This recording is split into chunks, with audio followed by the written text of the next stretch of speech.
Welcome to the pre-lab lecture for the Forensic Entomology Lab. This lecture is a product of the Center for Integrative Studies in General Science at Michigan State University. It is possible there are additional worksheets and videos accompanying this pre-lab. Make sure you are familiar with your pre-lab requirements. This pre-lab is a little more in-depth than some of the others. There are 6 learning objectives for today's pre-lab lecture. First, we must define forensic entomology and understand the processing of a basic crime scene. Second, we will define the postmortem interval and discuss the timeline of a typical crime scene. Third, we will describe the process of decomposition and the insects that are attracted to and involved in the different stages of the decomposition process. Fourth, we will describe the life cycle of the blowfly and how to age a blowfly specimen. Fifth, we define degree days and accumulated degree days. And for the 6th and final objective, we interpret some insect development tables, put all the information together, and determine a PMI for our crime. For Objective 1, what is forensic entomology? Forensic entomology is the application and study of insects and other arthropod biology to criminal matters.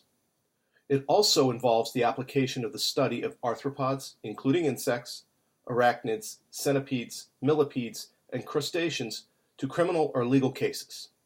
For us, the use of bugs to solve crimes. In the case of crimes that interest us, we are assuming a death has occurred. Regardless of the methods or the location of the crime, there is a timeline that is very important to us as forensic entomologists. The timeline starts at the death of the victim, diagram A. Very quickly after death, adult flies lay eggs on the body. Based on the local temperature, the eggs hatch into larvae and continue to develop with added heat, diagram B. At some point, the insects are collected and preserved, usually when the crime scene is processed, diagram C. Preservation immediately stops their development and protects the specimens for analysis. Once the insects have been preserved, they are delivered to a laboratory and identified, diagram D. The species determines the amount of heat needed to reach each development stage, diagram E. That information was very carefully determined in a laboratory environment and then documented in tables and graphs by the forensic entomology community. Local weather information at the crime scene is collected from the day of the preservation backwards. How far back will be based on the development stage of the insects. This determines how much heat the local weather provided to the insects over some time frame, diagram F. Using the tables from step E and the information generated from the weather in step F, the initial colonization of adult flies is determined and the PMI can be estimated, diagram G. For Objective 2, we need to define in detail the PMI and time of death. The PMI is the period of time between death and corpse discovery. From a forensic entomologist perspective, the PMI is the period of time between initial insect colonization and corpse discovery. Since insect colonization occurs very quickly after death, sometimes in minutes, to at most a few hours, calculation of the PMI allows for an estimation of the time of death. In some cases, this estimation can be relatively accurate, but accuracy depends on a lot of things. Usually, the estimated time of death is used to support or refute other data from the investigation and is seldom used by itself. For Objective 3, we need to understand the process of decomposition. Decomposition occurs in stages beginning at death. At this point, the corpse is intact and blowflies visit and deposit eggs on mucous membranes, like the eyes and inside of the ears. As the corpse begins to break down, it ruptures due to bacterial activity inside the body. Burying beetles and cheese skipper flies are attracted and take advantage of early to middle stages of decomposition to deposit their eggs on the corpse. As we move into the later half of decomposition, you get hand beetles and hide beetles.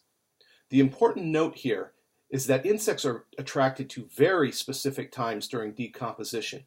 You will not find new blowflies depositing eggs after the initial time of death, and you will not find hide beetles until the very end. The rigid schedule of insect presence on decomposition is very well documented. The order doesn't change much within a geographic region, and is the reason that insects are a very accurate way to determine a PMI. For Objective 4, we will become more familiar with the blowfly. Blowflies are usually the first to visit a corpse, and colonization occurs very quickly after death. The adult blowfly locates and lays an egg on the corpse. After some time, based on weather conditions, the egg hatches to a first instar. As weather conditions permit, that instar molts to a second instar, and then on to a third instar. From the third instar, the blowfly moves to a stage called a pupa. This stage resembles a large brown piece of rice. If conditions permit, the pupa becomes an adult and starts the cycle over again. The nice thing about blowflies is they are relatively easy to identify, and it's very easy to determine what stage they are in their life cycle. The eggs are too small to see, so if you process a crime scene shortly after death, then other measurements are used to determine time of death. If you are finding larvae on the corpse, then you can age the larvae to determine the PMI. The best way to determine the age of the larvae is by counting the spiracular slits on the tail of the larvae. Each time a larvae molts, it adds one more slit. If the larvae has one slit, it's a first instar. If it has two slits, it's a second instar. And if it has three slits, it's a third instar. The pupal stage is obvious compared to the larval stage, and you won't likely find an adult stage present unless you are at the crime scene very quickly. Here are some pictures of the posterior spiracles with three slits. The exact shapes vary based on the species of the fly and can help determine which species you are dealing with. The different species each have different established development tables. For Learning Objective 5, we get into degree days and accumulated degree days. Degree days account for all the degrees that contribute to insect development.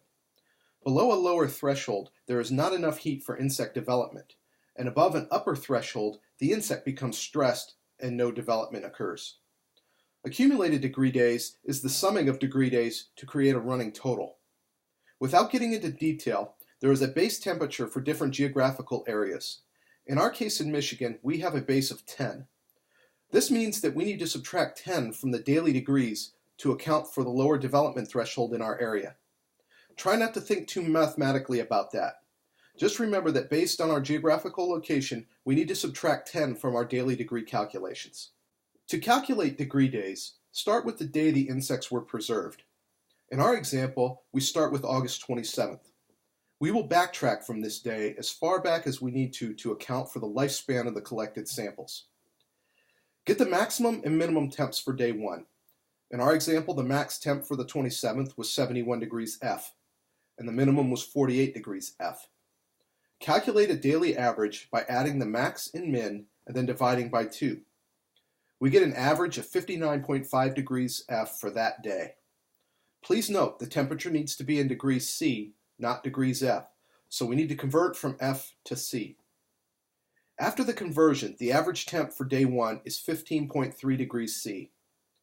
Now we need to take into account our base number of 10 for our geographic area. If we take the 15.3 degrees for day 1 and subtract 10, we end up with 5.3 degree days base 10. Since it's the first day, we also have 5.3 accumulated degree days base 10. We need to go back in time one day and do the same calculations. Determine an average from the min and the max, convert to C, and subtract 10. For day 2, which is the 26th, we get 9.4 degree days base 10 for that day, and when you add the previous accumulated degree day value of 5.3 to 9.4, you get 14.7 accumulated degree days base 10. Make sure you understand this process. You will be expected to do this on the practice worksheet and in class. Some notes on degree days. You may be tempted to try and mathematically determine what a degree day represents. Don't bother. Just understand how to do the math and generate the local degree day tables. Degree days are simply a way to give each calendar day an insect growth value based on the weather. A higher degree day means the insect grew more that particular day than on a lower degree day. Adding up all those day values helps determine the speed of insect growth in that local environment. Each species of insect has a different growth rate chart that was developed in very controlled laboratory conditions. When you know the species and have the published species growth chart along with a degree table calculated based on local temperature, you have all the information you need to determine the PMI. For Objective 6, make sure you complete all additional tasks. This pre-lab is more detailed than some of the others. Make sure you watch any additionally assigned videos, Make sure you complete all additional worksheets. You may be quizzed on the contents of additional materials that may not be included in this video. Let's go over what we covered today. We defined forensic entomology and the timing of a basic crime scene. We defined the postmortem interval and how it relates to the time of death. We described the process of decomposition and the schedule of insect colonization on a corpse. We detailed the life cycle of the blowfly and how to age a blowfly. We defined a degree day, an accumulated degree day, and saw an example of how to calculate them. Finally, we interpreted some insect development tables and put it all together on a worksheet. For class this week, be prepared to define forensic entomology, describe and process a crime scene, age some blowflies collected at your simulated crime scene, be able to build degree day and accumulated degree day tables based on weather at your crime scene, interpret some insect development tables using your degree day and accumulated degree day data, and finally calculate your PMI and then report your findings to the court. Thank you for watching. If you have any questions about the content of this pre-lab, please communicate with your lab instructor. They will have additional information and resources.